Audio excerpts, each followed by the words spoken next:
3년 만에 맞이한 사회적 거리두기 없는 설 명절이죠. 오랜만에 가족들과 둘러앉아 새해 덕담 나누는 분들 많을 텐데요. 네, 명절 이후 전국의 주도권을 잡기 위한 여야 정치권의 밥상 민심 잡기 여론전도 치열합니다. 오늘 두 분과 함께 설 연휴 정치권 소식 짚어보겠습니다. 최창렬 용인대 특임교수, 장성호 건국대 국가정보학과 교수와 함께합니다. 어서 오세요. 네, 안녕하세요. 새해 복 많이 받으십시오. 네, 두 분 새해 복 많이 받으십시오. 네, 새해 복 많이 받으십시오. 아침 식사는 하고 오셨습니까? 먹었습니다. 드셨습니까? 떡은 아직 못 먹었고요. 예. 밥 먹고 왔습니다. 떡국 먹으면 한 살 더 먹을까봐 네. 아직 못 먹고 있습니다. 그리고 또 아침 식사는 하셨다고 하니까 네. 이 질문부터 드리겠습니다. 설 밥상에 어떤 이슈가 가장 많이 오를 것이냐? 이게 지금 가장 큰 관심사인데 어떤 이슈가 가장 많이 오를까요? 글쎄 뭐 여러 가지 이제 뭐 정치, 경제, 사회, 문화 이런 공공 영역 얘기도 있을 것이고 예. 또 그렇지 않고 뭐 사담을 나눈 가정도 있을 거예요. 근데 예. 지금 이제 말씀하신 거는 정치적인 말씀하시는 것 그렇죠. 같은데 정치 이슈 중에서 어떤 게 가장 관심 있겠는가? 이제 가정마다 다르겠습니다만 제가 볼 때는 키워드가 나경원하고 이재명일 것 같아요. 예. 나경원 전 의원이 과연 국민의힘 그 전당대회, 당권 전당대회에 출마할 거냐 안 할 거냐? 예. 그쪽에 관심들이 좀 많을 것 같고요. 또 이재명 대표의 그 이제 그 사법적인 문제, 특히 이제 어제 그제 계속 공소장 얘기가 나오고 있단 말이에요. 이따 예. 말씀이 나오겠습니다만 그게 아니더라도 어쨌든 이재명 대표에 대한 얘기는 많이 있을 것 같아요. 예. 그래서 아무튼 여야에 관련된 여러 가지가 있을 거지만 그 두 가지가 가장 많이 나올 것 같고 또 하나 문제가 그런 말씀이 나오면서 과연 이 여야 정치권이 제대로 하는 거냐, 또 지금 무슨 일을 하는 거냐 이런 여러 가지 지탄이나 이런 비판이 뭐 보수 진보 유권자들 막론하고 많이 나오지 않겠나 생각이 됩니다. 예. 장 교수님께서 통상 3단 논법이라는 것이 있지 않습니까? 통상적으로 우리가 시골에 가서 가족 친지들과 이렇게 얘기를 해보면 처음에는 뭐 결혼 얘기, 결혼 왜 안 하냐 예. 그런 얘기부터 그리고 참 살기 힘들다. 통상적으로 항상 보면 우리가 살기 힘들게 되어 있습니다. 그래야만이 경쟁을 하고 그리고 잘 살기 위한 노력을 하지 않습니까? 예. 그리고 항상 이상적인 목표가 있기 때문에 그리고 이제 그렇지만 현실적으로는 지금 고유가, 고금리, 고환율 3고 현상이 지속적으로 거기에다 코로나까지 겹치고 있지 않습니까? 예. 그렇기 때문에 또 국내적으로 보면은 최저임금 뭐 주 50시간, 주 52시간 뭐 해서 결국은 우리가 취직하기도 힘들고 노동 근로 여건도 악화되고 그리고 사업주 입장에서 보면은 정말 이거 감당할 수 없는 시간이 초과되면 그 예. 똑같은 임금을 2배를 줘야 된다는 것 아니겠습니까? 예. 그렇기 때문에 우리가 취직의 어떤 대상이 되는 사람이라든가 아니면 사업주 입장에서도 양쪽 다 어렵기 때문에 그럼 왜 어렵냐? 이렇게 어려운데 우리가 뽑아준 대표들은 국회의원들은 매일 싸움박질만 하고 있고 예. 그래서 어렵기 때문에 우리가 살기가 힘들다. 그래서 결론은 내년에 선거를 잘해야 된다. 네. 이렇게 3단 논법으로 예. 통상 끝나게 되어 있습니다. 네, 결국 먹고 사는 문제 얘기 나오는데 그렇게 되면은 정치권의 역할 중요하다 말씀해 주셨어요. 자, 저희 여론조사 결과를 좀 보면서 정치권 이야기 나눠보겠습니다. 자, 여론조사 띄워주시고요. 지금 윤석열 대통령 순방 마치고 귀국을 했는데 보통은 순방 마치고 오면 지지율 오르잖아요. 근데 윤석열 대통령은 그동안 좀 지지율이 떨어졌었습니다. 근데 지금 지지율 보면은 소폭이지만 올랐습니다. 긍정 1%포인트 올라서 36%고 부정은 2%포인트 떨어져서 55% 기록했습니다. 일단 지금 민심 어떻게 알고 계세요? 저 여론조사의 저 그 차이가 별로 없기 때문에 예. 크게 의미 부여할 건 아닌 것 같아요. 워낙 큰 차이로 올랐거나 예. 큰 차이로 이제 지지율이 하락했으면 예. 상당한 뭐 의미가 있을 텐데 그렇지 않으니까 큰 의미는 없다고 보는데 어쨌든 중요한 거는 지난 연말 기준으로 해가지고 그 화물연대 파업 그 이후에 정부가 좀 이제 뭐 좀 어떻게 보면 강경 대응이라고 할 수가 있고 좀 다른 관점에서 본다면 원칙에 따른 대처였다. 뭐 이런 여론 때문에 지지율이 이제 하락세가 돌아섰어요. 이제 적어도 하락하는 추세는 아닙니다. 지금 예. 이제 그렇다고 완전히 상승세로 돌아선 것도 아닌데 예. 그 여론이라는 게 여론조사 지지율이라는 게 하나의 추세를 봐야 될 거 아니에요. 추세가 이제 완전히 상승세로 돌아서진 않았습니다만 일단 하락세 멈춘 겁니다. 특히 이제 이번에 그 해외 순방에서는 그 37조 아랍에미레이트 UAE로부터 투자 약속을 받아낸 거죠. 양해각서도 많이 체결했고 또 여러 이제 경제사절단이 갔었잖아요. 그런 뭐 나름대로의 그 이제 순방 외교의 성과가 있는 거죠. 경제적인 측면이고 특히 이제 순방 전부터 경제 외교를 강조를 많이 했단 말이에요. 윤 예. 대통령이. 그리고 그런 점에서 뭐 저기 성과가 있는 거죠. 그래서 좀 옳은 게 아닌가. 지금 그 긍정 부정의 그 요인을 보니까 예. 예. 긍정적으로 평가하는 사람들도 외교를 얘기하고 예. 있고 또 부정적으로 평가하는 사람들도 외교 쪽을 얘기를 하고 있더라고요. 다시 예. 말하면 최근에 이제 순방 때 이른바 이란의 아랍에미레이트의 적이 이란이다. 이 발언이 상당히 논란이 됐어요. 예. 그런 것 때문에 긍정 부정이 좀 엇갈려서 미세한 차이지만 긍정과 부정이 나타나는 게 아닌가 이렇게 생각합니다. 예. 장 교수님 어떻게? 통상적으로 이제 외화 내빈이라는 말이 있지 않습니까? 역대 정권에서도 보면은 국내적으로 상당히 힘듭니다. 여러 가지 사회 갈등, 뭐 이념 갈등, 계층 갈등, 갈등 요인이 다른 나라보다 훨씬 우리가 복합적으로 진행되는 나라이기 때문에 일단 대통령이 취임하고 몇 개월이 지나면 그 다음에 지지율이 계속 떨어지기 시작하는데 윤석열 정부는 들어서자마자도 지금 30% 박스권 안에 갇히고 있지 않습니까? 예. 그렇기 때문에 지금 좀 전에 제가 말씀드린 경제적인 여러 가지 삼고 현상에서 경제적 상당히 어렵게 이것을 돌파할 수 있는 것이 없기 때문에 사회 경제적 위기가 오면 결국은 정치적 위기, 정치 위기는 결국은 대통령의 지지율로 나타나는데 지지율이 오르지 못하는 것은 윤석열 대통령이 정치를 못한다기보다도 경제적인 어려움이 상당히 크다는 겁니다. 갈등 요인이 크고 그래서 이것을 외교로서 극복을 해야 되는데 외교로서 극복을 해야 되는데 지금 4번의 순방을 통해서 한 번씩의 실수가 있지 않습니까? 그래서 외교적인 어떤 실익을 대통령실이라든가 보수 정권에서 이것을 흡수하지 못하고 있고 그래서 지금 뭐 1% 올랐지만 그것은 저는 별로 의미가 없다고 봅니다. 추세적으로 네. 보면은 20%까지 떨어졌다가 그 다음에 35%, 40% 그 사이를 지금 왔다 갔다 하고 있지 않습니까? 그래서 이걸 보면 보수 정책이 좋아하는 여러 가지 뭐 민노총이라든가 노조라든가 이런 데 강경 대응 그리고 원전 같은 정책 드라이브 이런 식으로 해서 보수층이 좋아하는 그런 정책을 많이 추진하고 있는 것이 저는 한계라고 보고 결국은 대통령이 이것을 좀 바텀업해서 업그레이드 하려면 중도층이라든가 일반 국민이 좋아할 수 있는 그런 정책적 추진 이런 것들이 상당히 중요한데 이제 1년이 지나 이제 뭐 돼가고 있지 않습니까? 몇 개월 이제 있으면 그러면 그때까지 가면 중도층이 좋아하는 정책이 나올지 아직까지는 그런 것이 없기 때문에 예. 40% 이상을 상회하는 그런 대통령의 지지율이 나오지 않고 있다. 이런 것은 대통령실이라든가 국민의힘이라든가 이런 것을 참고로 해서 좀 더 국민들이 좋아하는 정책 지향 그런 예. 것들이 필요한 시점이라고 봅니다.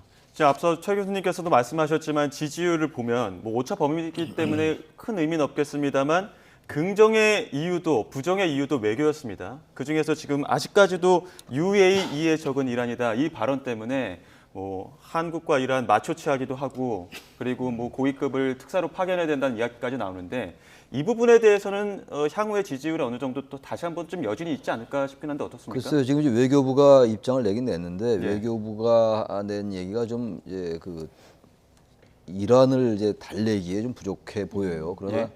이란은 지금 이제 이 발언을 이제 사실 좀 뭐 하나의 빌미로 삼는 측면도 있어요. 예. 지금 UAE의 적이 이란이다라는 말은 사실 굉장히 민감한 얘기죠. 예. 굳이 할 얘기가 아니었죠, 사실은.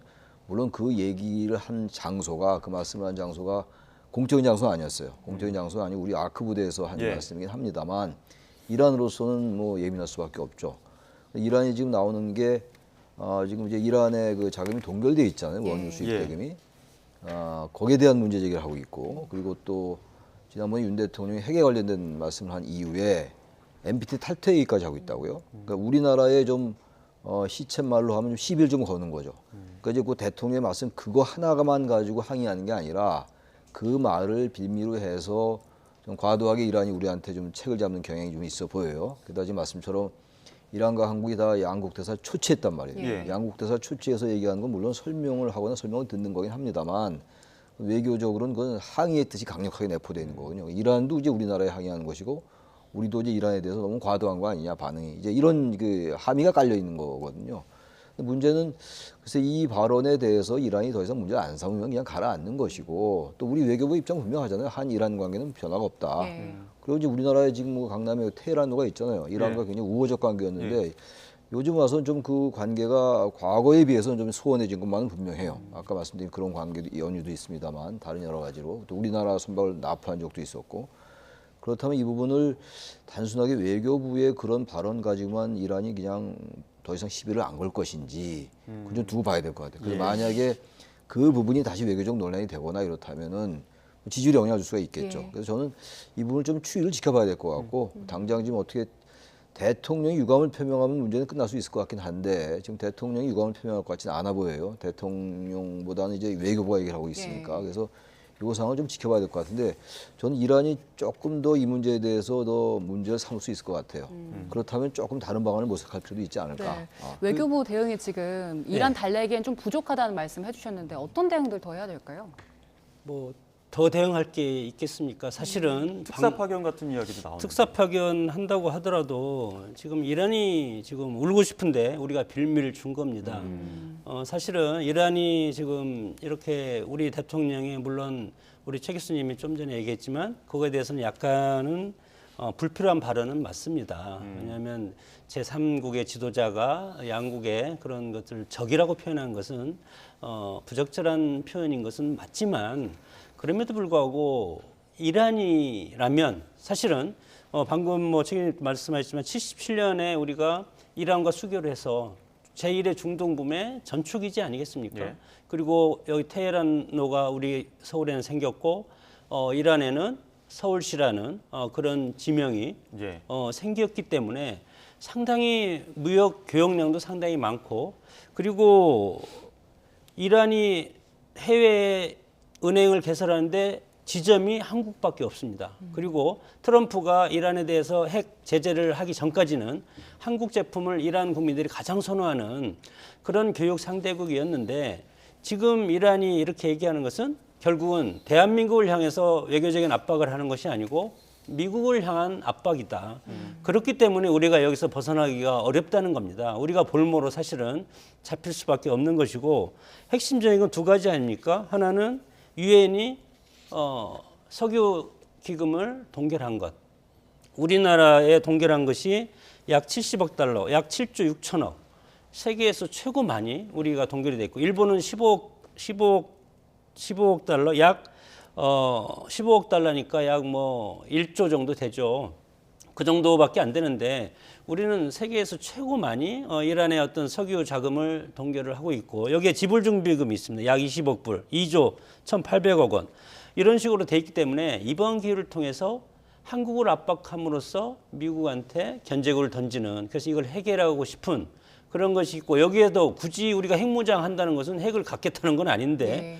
이걸 지금 NPT 탈퇴 뭐 그런 것까지 나오지 않습니까? 이것은 우리를 향한 것이 아니고 이번 이 발언을 통해서 미국을 겨냥하고 미국을 압박하는 예. 그런 2단계 전술이라고 봅니다. 네. 자, 저희 이제 국민의힘 전당대회 이야기를 좀 해보려고 하는데 지금 국민의힘 지지층 대상으로 여론조사 했더니 김기현 의원이 최근에는 계속해서 1위를 차지하고 있더라고요. 3월 8일에 전당대회 있을 텐데 그때까지 이런 추세에 이어질 수 있을까요? 아직 임기 초기잖아요. 예. 임기 초반이고 또 내년 총선에서 결국은 지금 국민의힘의 주도 그룹들, 주류 그룹이 아마 공천권 행사할 거라는 생각을 많이 할 거예요. 예. 저는 그래서 시간이 갈수록 지금 이제 대통령실이 밀고 있는 이른바 윤핵관이라는 분들이 이제 선호하는 후보가 김기현 후보잖아요. 지금 그쪽으로 좀 표가 몰릴 가능성이 많다고 봐요. 물론 이제 지금 책임당원의 숫자가 한 80만 되고 또 이준석 전 대표가 2021년도 그때 전당대회 할 때 당원들이 많이 유입이 됐죠. 예. 그래서 그런 사람들의 영향력 때문에 의외로 친윤의 영향력이 적을 수 있다. 이런 관측도 있어요. 게다가 수도권 변수도 있는 것이고 또 지금 이제 또 결선 투표 변수도 있기 때문에 알 수는 없습니다. 지금 시간이 네. 많이 남아 있으니까. 그러나 저는 지금 보세요. 맨 처음에 김기현 의원이 지지율이 이렇게 높지 않아서 낮은 지지율이었다고요. 여전히 대중적인 인지도는 뭐 나경원 전 의원이 높다고 봐야 되겠죠. 그리고 어제도 어떤 여론조사 보니까 제가 전체를 대상으로 한 건 역시 나경원 의원이 높아요. 그냥 국민의힘 지지층을 대상으로 한 건 이제 김기현 의원이 높은 상황이라서 글쎄 책임당원의 이제 성향이라든지 이런 것들 여러 변수를 고려해 보면 아직 알 수 없겠습니다만 아마 김기현 의원이 왜냐하면 이번 이제 경선의 룰이 100% 당심이기 때문에 그래요. 그렇지 않다면 지금 여기서 하는 얘기는 전혀 다른 쪽으로 가야 되는 건데 예. 100% 당심이란 말이에요. 유권자가 그러니까 일반 시민이 아니라 이런 얘기예요. 그래서 아마 이제 아무래도 국민의힘의 그 주도 그룹이 밀고 있는 후보가 유리하다고 보는데 단 이제 당원들이 투표하는 거니까 좀 다른 관점에서 본다면 이제 전략적 투표라는 게 있잖아요. 전략적 선택이라는 게. 다시 말해 아까 우리 남 교수님 말씀처럼 이게 일반 중도층 유권자들의 지지 성향은 좀 다를 수 있거든요. 그럼 내년 총선에서 국민의힘이 이기기 위해서는 좀 외연 확장에 유리한 후보가 당대표 되는 게 낫지 않겠느냐라는 판단할 수 있다는 거예요. 물론 최근에 정진석 비대위원장이 내년 선거는 대통령 이름으로 치르는 것이지 당대표 이름으로 치르는 건 아니다라는 얘기 했습니다만 당대표도 중요하죠. 간판이니까. 그래서 이러한 이제 전략 선택이 작용한다면 또 어떻게 될지 모르겠어요. 아까 말씀드린 책임당원의 성향이 이준석 전 대표 때 많이 들어왔거나 이런 걸 고려한다면 모르겠으나 아직까지 볼 때는 김기현 의원 쪽이 아직은 좀 유리하지 않을까. 물론 이제 나경원, 유승민 의원이 출마할지 않을지도 모르겠고 안철수, 나경원, 나경원 의원 전 의원도 출마할지 않을지 아직 모르는 그렇죠. 상태이긴 예. 합니다만 이런 연대가 어떻게 될지에 따라 달라질 수 있습니다만 적어도 현재로 봐서는 조금 김기현 의원이 유리하지 않을까라는 예. 생각을 하긴 합니다. 아직 네, 말씀. 뭐 저는 최 교수님 말씀에 동의도 하지만 예. 그렇지 않을 가능성도 상당히 크다. 예, 어떤 점이죠? 최 교수님 말씀하셨지 않습니까? 전략적 선택, 당원들의 전략 선택이 상당히 중요하고 내달 2일, 3일 후보 등록을 하고 그다음에 3월 8일 전당대회 투표를 하고 거기서 과반이 안 나오면 결선 투표를 가지 않습니까? 이 예. 변수가 상당히 크기 때문에 일단 처음에는 책임당원들이 편하게 찍을 것이다. 그래서 50%가 넘지 않을 가능성이 있다고 봅니다. 저는. 그랬을 때 2차 투표, 결선 투표에 가면은 다시 한번 생각합니다. 과연 친윤 그룹, 윤핵관이라는 소위 그분들이 미는 분을 해야 될 것인가? 아니면 보수 정권의 승리를 내년 총선을 위해서 수도권 출신의 대표를 뽑아야 될 것인가? 이런 전략적인 선택에 관심이 상당히 갈 가능성이 크다. 양자 대결로 좁혀지지 않습니까? 그러면 그 공통 분모는 윤석열 정부의 성공 이것을 이제 두고 있는데 지금 지난 2021년 6월 전당대회 때 책임당원 수가 28만 명이었습니다. 그러나 이준석 대표가 들어서고 지금 80만 명, 84만 명까지 늘어났는데 예. 3배 정도 늘어나는 것은 80만 명 이상이면은 어떻게 각 지역 위원장들이 국회의원들이 이것을 통제할 수 있는 그런 수가 아닙니다. 그리고 20대부터 40대가 32%, 그리고 수도권이 37%, 그리고 대구 경북이 22%, 부산 울산 경남이 19%. 경상도 지방이 상대적으로 적고 수도권이 상당히 많고 젊은 세대가 많기 때문에 MZ 세대가 누구 말을 듣습니까? 그렇기 때문에 변수가 많다는 겁니다. 지금 저희 앞서 지금 여의도 소식으로는 그 여러 가지 변수 두 분이 짚어주신 것처럼 신규 당원, 결선 투표 이런 것들도 변수가 되겠지만 가장 먼저 꼽는 게 나경원 전 의원이 어떻게 할 것이냐 이 그렇죠. 부분입니다. 네. 17일 날 동화사 찾았을 때는 마음의 결심이 섰다 그랬는데 19일 날 이틀 뒤에는 정치 여정을 좀 다시 돌아보고 있다 이렇게 좀 뉘앙스가 바뀌었거든요. 나경원 전 의원의 변수는 어떻게 작용할까요? 그 나경원 전 의원이 출마를 할지 안 할지 그걸 모르겠어요. 그래야지 그걸 하나의 상수로 두고 이제 분석을 해볼 텐데 나경원 전 의원의 지금 이제 고민이 깊어지고 있고 예. 그리고 이제 그 저출산 고령사회위원회 부위원장 해임한 것에 대해서 대통령 본의가 아니라고 얘기했다가 그것에 대해서 사과한다, 불체하다라고 얘기를 했어요. 그렇죠. 그 부분을 정리하지 않고 가면은 출마를 하든 불출마하든 정치 역정이 대단히 힘들겠다는 판단을 했겠죠. 예. 할 수 있는 판단을 생각합니다. 근데 이제 그렇다고 해서 대통령실에서 나경원 전 의원과의 관계가 과거처럼 복원될 수 있을지는 저 별개의 문제인 것 같아요. 제가 왜 이 말씀드리냐면 개인 대 개인의 관계는 얼마든지 복원될 수 있어요. 만나서 진짜 풀 수 있는 것이고 그런데 이게 어떻게 보면 이 현실 권력의 문제거든요. 역학관계, 세력관계의 문제이기 때문에 1대1 개인 사적인 관계가 아니라고 본다고요. 저는. 그렇기 때문에 이게 쉽지 않다. 그렇다면 나경원 전 의원의 지지율이 좀 빠지고 있는 상황이라고요. 그렇죠. 지금 수도권 그리고 MZ세대 외연 확장 이런 얘기 저도 말씀드렸습니다만 네. 어차피 국민의힘 지지층은 그럼에도 불구하고 국민의힘 지지층을 상대로 한 여론조사가 좀 낮게 나온단 말이에요. 김기현 의원보다 높았단 말이에요. 근데 지금 나경원이 지고 있다 이런 얘기. 예. 그래서 제가 볼 때는 나경원 전 의원이 향후 자신의 정치적 장래를 많이 고민할 겁니다 아마.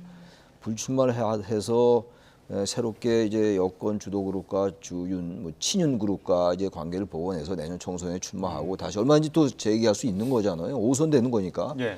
근데 과연 이런 상태에서 그렇게 하는 게 맞는 건지 아니면 그대로 출마해서 정치인의 나름의 소신의 길을 갈지 예. 이 부분을 지금도 고민할 거라고요. 근데 이 출마를 해도 불출마를 해도 어떤 구도의 변화가 있지 않겠습니까? 변화가 상당히 많은데 결국은 이제 나경원 전 의원 이제 사선의 정치인 아니겠습니까? 예.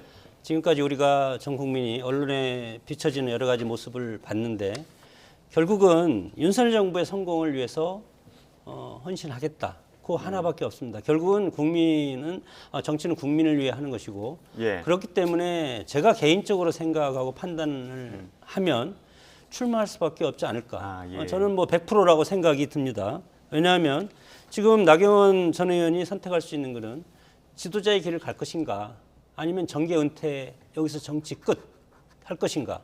만약에 여기서 출마를 포기하면 존재감도 없어지고 그리고 내년 총선 공천도 저는 불가능하다고 보고 예. 그러면 공천 탈락하고 윤석열 정부가 앞으로 5년 더 가는데 이렇게 됐을 때 차기의 어떤 행보는 기대할 수가 없고 다만 여기에서 당대표 출마를 해서 윤석열 정부의 성공을 위해서 내년 총선의 승리를 통해서 다시 재기할 수 있는 겁니다. 그렇게 되면은 지도자의 길을 갈 수 있는데 그렇게 하지 않으면 뭐 홍준표 시장이라든가 여러분이 지금 막 여러 가지 의혹을 제기하고 있지 않습니까? 네. 그러면 대표를 그만두면 그런 것들을 다 인정하는 꼴이 되는 것이기 때문에 배수진을 칠 수밖에 없는 나올 상황이다. 수밖에 없을 것이다. 네, 그렇게 저는 생각이 듭니다. 이거 짧게만 한번 짚어보고 싶은데요. 그 어제 나경원 전 의원이 사과문 올리면서 네. 직책을 전 의원이나 전 부위원장이 아니라 전 원내대표로 적었더라고요. 근데 거기에도 어떤 의도가 담겼다고 볼 수 있을까요?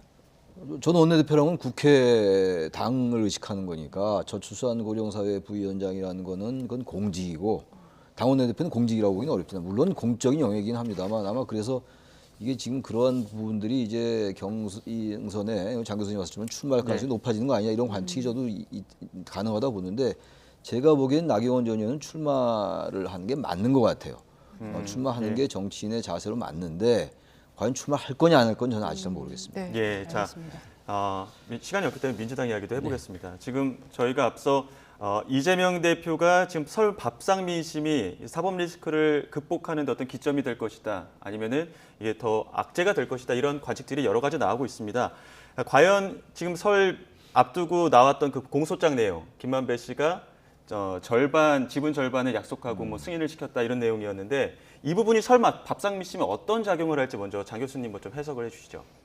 글쎄요, 뭐 정치 얘기하면 우리 유권자들이라든가 국민들은 식상해하기 때문에 이재명이 구체적인까지 설 밥상머리에 올려가지고 법적인 걸 그렇게 머리 아프게 따질까요? 사실은 야, 이재명 대선 때부터 해서 예. 벌써 2년 동안 이거에 대해서 지금 계속 반복되지 않습니까? 예. 그럼에도 불구하고 법적인 판단 아직 나온 게 없고 검찰 수사, 그다음에 기소 여부, 조사 이런 것만 지금 계속 하고 있기 때문에 이 이슈도 너무 지금 오랫동안 진행되고 있다. 그리고 앞으로도 진행될 거 아니겠습니까? 예. 내년에 총선이 4월 달에 있는데 총선을 훌쩍 지나서 법원의 판단에 나올 가능성이 상당히 크다.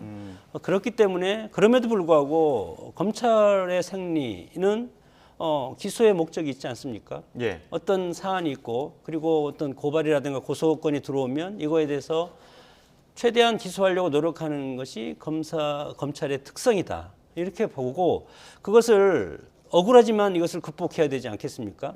그래서 그런 과정에 있고 결국은 지금 나는 이론도 받지 않았다. 그러니까 검찰은 그러면 이것을 김만배를 통해서 받은 건데 그리고 또 광고비를 통해서 하면 이것은 제3자 뇌물죄 아니냐. 이런 식으로 검찰은 주장을 하고 기소를 하려고 노력을 할 것이고 결국은 이것이 법원에 가서 이것을 심리 과정을 거치면 대법원까지 가서 3심제도 아니겠습니까? 예. 그러면 1년, 2년이 걸릴 가능성이 상당히 큰 사안이다. 그렇기 때문에 언론에 물론 제1의 야당의 대표고 전 대선 후보고 앞으로도 대선 후보가 될 가능성이 상당히 큰 인물이기 때문에 관심을 가질 수밖에 없는 사안이고 그래서 이것을 빨리 끝내야 되는데 이것을 빨리 끝낼 수 있는 사안이 아니다. 네. 그리고 만약에 명명백백한 사안이 있으면 검찰이 그냥 주겠습니까? 바로 언론에 공표할 가능성도 크다고 봅니다. 예. 그러나 그런 것이 없기 때문에 모든 것은 다 의혹이고 그리고 이것은 법적인 판단을 받아야 되는 사안이기 때문에 결국은 피곤한 것은 국민들이다. 그렇게 생각이 듭니다. 이번에 건 좀 성격이 좀 다른 것 같아요. 공소장에 뭐 다 맞는 말씀인데 공소장에 지금 이재명 대표가 그러니까 이런 거잖아요. 구조가 지금 공소장 내용은 예. 지금 이제 그 김만배를 추가 기소하면서 예. 이재명 대표와 공모관계를 적시하지 않았어요. 공모관계로 적시는 안 했는데 예. 이재명 대표에게 146번 나온다는 거 아니에요. 예. 그것도 의미가 있는 것이고 또 하나가 김만배 씨가 그 이제 가지고 있는 지분이 49%라는 거란 말이에요. 지금. 근데 그것의 반을 이재명 대표에게 주겠다란 말을 김만배가 유동규한테 하고 유동규가 정진상한테 보고해서 정진상이 이 대표한테 보고했다는 내용이 적시돼 있다는 거예요. 예. 이건 의미가 있어요. 그러니까 이런 말은 한 번도 안 나왔어요. 지금까지 여러 가지 대장도 뭐 성내 FC로 놔두고 아까 제3자 내모죄 이런 것까지 포함하면 복잡해지니까 일단 예. 이것만 지금 어제 계속 이게 화제니까 주제니까 여기서 김만배가 돈을 주기로 했다는 말을 김만배 씨가 했는데 김만배 본인이 뭐라고 그랬냐면 그건 그냥 유동규를 달래라고 했던 말이라고 그랬단 말이에요. 그래서 그 진술의 신빙성이 떨어지고 있었어요. 근데 예. 그걸 지금 검찰 공소장이 적시했다 이런 얘기예요. 예. 그러니까 이건 공모관계를 아직은 적시 안 했습니다만 검찰이 확실하게 이재명 대표가 돈을 나중에 김만배의 지분의 반을 자기네가 갖는다라는 거를 알고 했다라는 거라서 굉장히 중요한 거예요. 예. 이게 팩트라면 이게 법원에 가서 어떤 증거로 법원이 어떤 판단을 내릴지는 별개의 문제를 하더라도 적어도 이 문제를 지금 가장 쟁점은 대장동 개발 사건의 그 4,040억 정도의 배당 이익을 과연 이 대표가 알고 승인했을까가 사건의 핵심이거든요. 근데 그거에 다가가고 있는 거거든요. 예. 저는 이거는 이게 뭐 어떻게 나중에 진전될지 모릅니다만 이건 이 대장동 개발 사건의 하나의 변곡점이 될 수 있는 것이고 단 야당이 자꾸 검찰이 언론 플레이라고 하는 건 잘못된 것 같아요. 제가 왜 이 말씀드리냐면은 시간이 별로 없는 것 같은데 지금 이제 검찰이 얘기하는 거 아까 박성준 대변인 얘기는 검찰이 이걸 언론에 흘렸다 밥상 민심에 올리기 위해서 저는 그거는 일반적인 프레임이라고 보는데 제가 이 말씀 왜 드리냐면 법무부가 발표를 했어요. 얘기를 했어요. 여기 대해서 공소장을 피고인한테 보내고 그리고 여야의 법사위원들이 요구를 했다고요. 근데 그걸 국회에 보낸 거예요. 국회에 보내고 나서 공소장이 이제 공개가 됐으니까 그걸 언론이 취재한 거거든요. 이걸 무조건 검찰이 언론 플레이고 야당 탄압이고 정치 이런 태도 맞지 않는다. 그러니까 저 아까 여론조사 보니까 지금 물론 이재명 대표에서 굉장히 이제 강경 대응으로 나온단 말이에요. 정면 대응으로 나오고 소환도 응하고 이렇게 하다 보니까 이 검찰 수사가 타당하다는 여론이 조금 줄어들긴 줄어들었어요. 그런데도 불구하고 뭐 여론으로 되는 건 아니니까 이 문제는 결국 나중에 장 교수님 말씀처럼 법원이 어떻게 최종 판단을 내냐 문제예요. 시간이 꽤 걸리겠습니다. 적어도 이번 공소장에 이재명 대표가 이거를 알고 승인했다고 나온 건 이건 상당히 다른 차원으로 진행될 수 있다. 그 말씀 제가 드린 겁니다. 다른 얘기 복잡한 거 놔두고.